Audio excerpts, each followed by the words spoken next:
cool place. Yeah, welcome to the exhibit design shop, everybody. This is sort of where we create all the cool stuff around the zoo. Today, though, we're going to be making, in light of Bat Week, paper plate dioramas. So in order to start this craft, you're gonna need paper plates, 2 of them. You're gonna need some paints, you're gonna need paintbrushes, and always when you're painting, you need some water, a rag, some scissors. I pre-cut this tiny little bat, and just out of construction paper, and then I have a piece of wire, but you can use anything you have around the house, a stick, a popsicle stick, maybe you have a chopstick laying around. And so those are the things you need to get started. The first step is going to be creating a background for the bats. So bats are nocturnal, as we know, and so I'm gonna start creating sort of a night scene. Can you tell us a bit about the work that you do with bats here at the Toronto Zoo? So I do work with bats at the Toronto Zoo, but I don't actually work with the bats that we have on site, the straw-colored fruit bats, which you may have seen in the past. Right now, Caves and Burrows is undergoing construction, so you won't be able to see our bats right now, but I work with the bats that we find here in Ontario in the forests. So I work in the Hidden Zoo with the Native Bat Conservation Program, where we go out and we study bats in their habitat to learn what we can do to help them and protect them and their environments. How do you exactly study a bat? So there's many ways that we could be studying bats. We study bats through acoustics, so through sound, listening to bats, which will be going in a later video. We'll be coming back and talking a little bit more about bat sound. But we also go out and we catch them, and we catch them using mist nets. So mist nets are like a really fine volleyball net, and what happens is that bats can't see them, they fly into the nets, they get tangled, and then we go and we safely remove them and once we remove them, we'll weigh them, find out what species they are, take forearm measurements, and then release them shortly after we capture them. Sometimes we'll even glue little tags on their backs, which we can follow with radio tracking equipment and learn more about the behavior that bats do throughout the night, like where they go to forage and where they go just their daily or nightly activity. Cool. Okay, so I'm gonna move on to the next step here.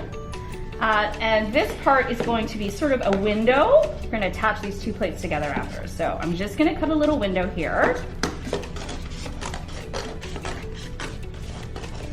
And when I'm done doing that, I'm just gonna paint that black. I have one ready already. And at this point, this is kind of what it looks like.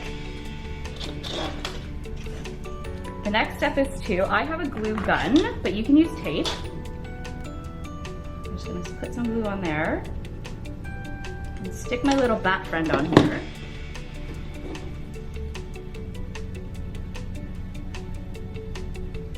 And then you're gonna kind of put them in there first. And now I'm going to glue all the way around the plate. Do you want to tell us about the bats in Ontario? Well, we have 7 species of bats that occur here at the Toronto Zoo, but in Ontario in total, we have 8 species, and all of them are insectivorous, which means that they all eat insects. Ooh, I thought bats eat fruits. So there are fruit bats, like the bats that we have in Caves and Burrows are fruit bats, but they don't occur over here. They occur in the tropics. That makes sense, because the fruits are more available, I guess, right? Yeah. Cool. Okay, so this is pretty much finished. I just want you guys to see, and now this bat can fly around at night inside of his little diorama. There's a couple ones that we have made before, so you can get a little bit more creative. We're changing the shape of the front of the window, so this one's flying in the forest, and then they also added some bats in the background there, and the moon. Here's one I made of a cave, because bats sleep in caves, right? Yes. Well, our bats here, they roost in trees. But in the wintertime, they seek out caves and mines in order to hibernate. Perfect. So that's something really easy you can put together at home and get you thinking about starting your Bat Week really with a super fun activity. Yeah, so I don't know if everyone remembered, how many bat species do we have in Ontario?